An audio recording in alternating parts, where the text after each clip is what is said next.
com acetábulo. Então aqui a gente consegue ver que tem displasia bilateral, tanto do lado direito quanto do lado esquerdo. A gente já tem sinais de displasia, não precisa nem do ângulo para a gente dizer que tem displasia, tá? E a gente consegue ver, a cabeça do fêmur ela é mais quadrada que o normal. Uma cabeça saudável ela tem que ser bem redondinha.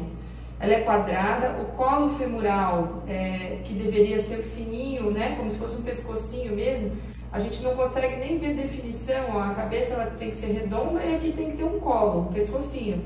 E a gente vê que o colo é espesso, então a gente tem espessamento do colo, remodelamento de cabeça. E o acetábulo, que é a concavidade, né, da superfície da pelve, onde a cabeça deveria encaixar, ele é raso, né? Ele tinha que ser fundo, ele é um pouquinho raso. Então esses são sinais de displasia, é uma displasia importante.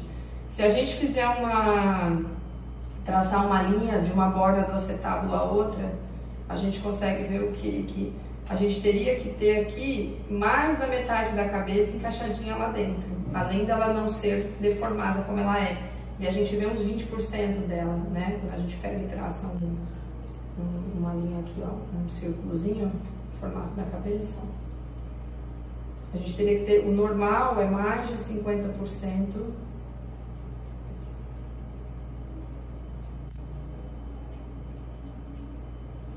Aqui, tá vendo? A gente teria que ter dessa cruzinha aqui pra cá, né? Então a gente tem uma incongruência articular importante, tá?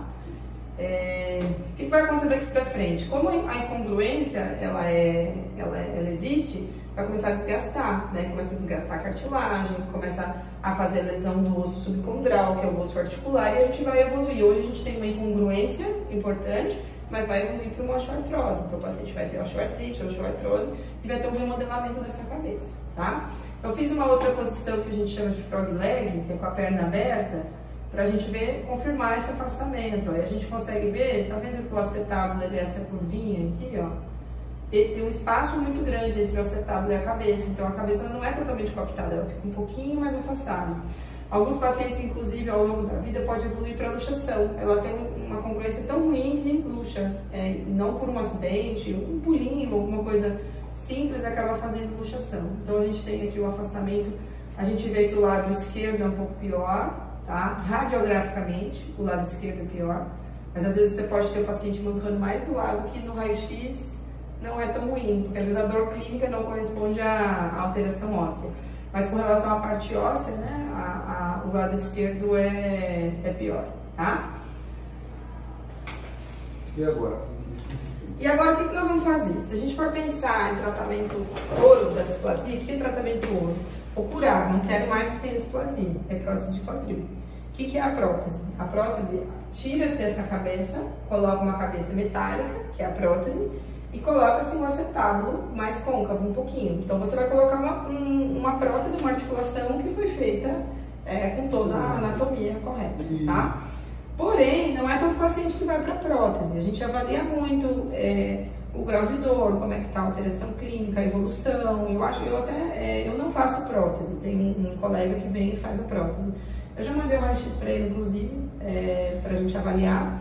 Mas, independente disso, a gente vai entrar com tratamento clínico conservador, tá? O tratamento clínico conservador, ele é o quê? A gente vai entrar com um suplemento para articulação, para melhorar a cartilagem, melhorar a lubrificação, que é a condroitina e a glicosamina, e vamos entrar com um anti-inflamatório quando tiver crise de dor, tá? Hoje, no exame clínico, não percebe dor. Esses cães são muito resistentes, então não é que não sinta dor, porque obviamente tem alteração ali, mas eles têm uma tolerância à dor importante. Então, para mancar, para realmente ter uma manifestação clínica, tem que estar numa crise, doendo bastante, tá? Mas hoje eu fiz a rotação, eu fiz a extensão, não acho que a gente precise hoje entrar com anti-inflamatório. A gente vai entrar com tratamento clínico paliativo. O que a gente vai fazer? Condroitina, glicosamina. A gente não vai mudar a anatomia, porque isso seria só a prótese, mas a gente vai dar substâncias que vão melhorar a condição da cartilagem, a condição da lubrificação, e que isso melhora a dor clínica, tá? A progressão da doença ela vai acontecer com remédio ou sem remédio, é uma doença progressiva degenerativa. À medida que o tempo vai passando, essa articulação vai desgastando e a doença vai mudando o grau. Então hoje a gente tem um grau aqui moderado de displasia. Daqui a um ano, essa articulação está diferente. Então, é uma paciente de acompanhamento anual, tá? Eu vejo pacientes que pioram muito rápido e pacientes que às vezes vêm fazer o controle anual e não muda muita coisa de um ano para o outro.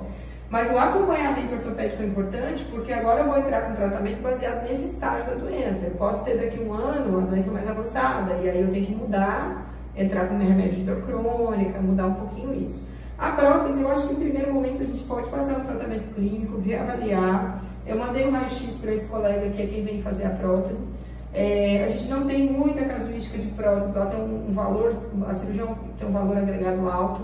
Então também tem que ver se a gente tem interesse em fazer e se é o momento de fazer agora, tá?